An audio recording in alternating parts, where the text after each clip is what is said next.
আপনি উঠবেন তারপরে আমি উঠবো তারপরে বল আমি তো কই আছি ওর তো কথা বলতেছে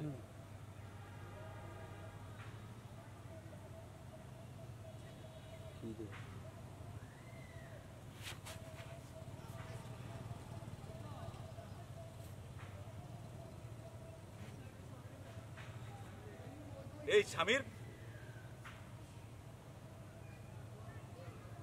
এত সুন্দর মায়াটা আমাদের এলাকায় আর আমারে খোঁজ দিস নাই এই তোরা কি করো মুতা নাই সে দোস্তাদ মুতা আমার তাই মনে হয় এক কাজ কর এই মালটারে ধরে আবার বাগান বাড়িতে দিয়ে আসবি মনে থাকে যেন যা